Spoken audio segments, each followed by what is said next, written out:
Women who want to be equal to men lack ambition.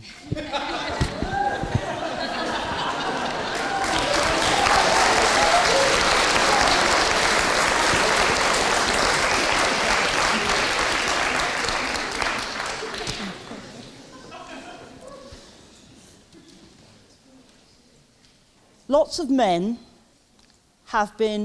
are deeply critical of many men's behaviour, the culture of men.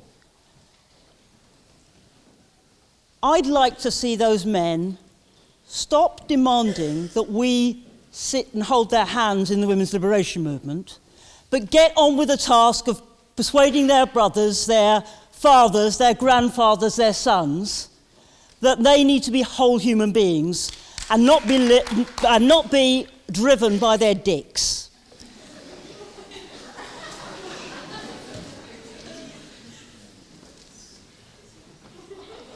I'm in part a little disappointed at those women who think that calling yourself a feminist is sufficient.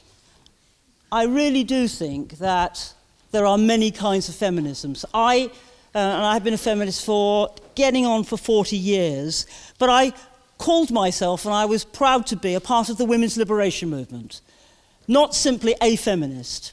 I do think that in many ways feminism has been hijacked by white middle-class women, but I have to say this, in mitigation to those women, that, and some of them in this room or have been in this room,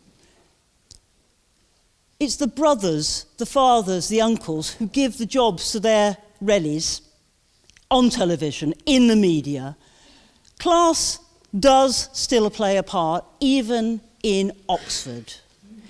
It's about 20 or so years since I last spoke here, and I would say that the intake is probably more diverse today than it was then.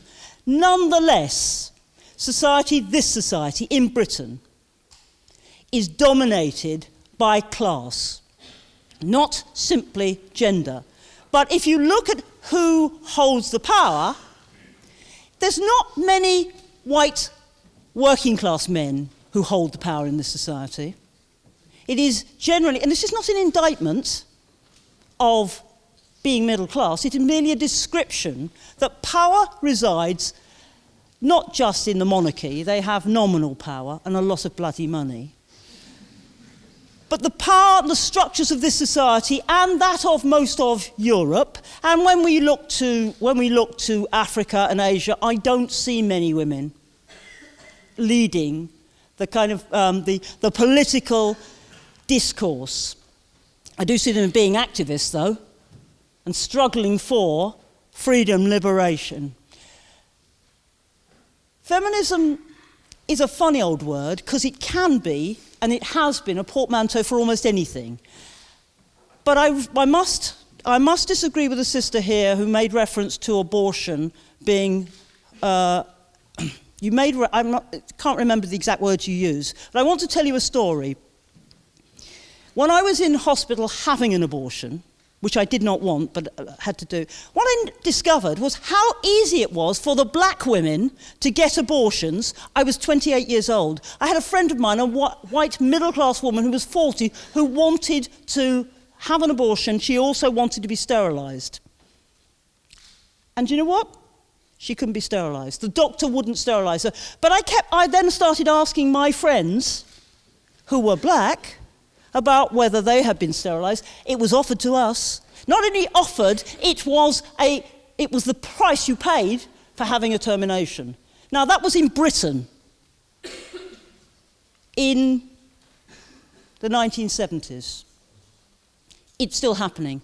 I have spoken to white working class women who had the same thing. Young women, if you wanted to have a termination, you had to be sterilised. In Britain, we're not talking about the 19th century, we're talking about in the 21st century. Class plays a part. We're not all equal. And we need to create a movement of the world, which is about freedom and equality for all of us. But the feminism we have today is awfully neat and tidy about becoming what percentage of barristers and whether we have more women judges, and it does matter-ish. But I'm not convinced that if we simply get another few percentages more of women in the professions, that somehow women have achieved. Those particular groups of women will have achieved, just as their brothers have and will. But if we want freedom and justice for all, then I think there are fundamental things that have to change, and feminism will be part of that, as long as it's not this mamby-pamby, wet, personal self-aggrandizement. I want to see not simply more black women in power. In fact, if some of the black women I know, I wouldn't want to vote for them. And why? I mean, being black and being female is not a qualification in its own right. You have to have some bloody politics. Politics about the world, about liberating the world, about freedom and justice for everybody. And that includes, because you know about 10% of us will, or during our lives, acquire a disability. Everywhere in the world. And disabled people are part of our society, and we have to fight to include all of us. Not just members of our family who happen to be disabled. We might become disabled. Any one of us. I'm passionate about that because 52% of the population are female, and a percentage of them are going to become disabled. They're part of the story of life that we're talking about, the freedom and justice we want, surely, for everybody. Now, if you only want freedom and justice for your group, then I'm going to carry on being a bit of a pain in the arse to you. I don't think I want to say any more. Thank you.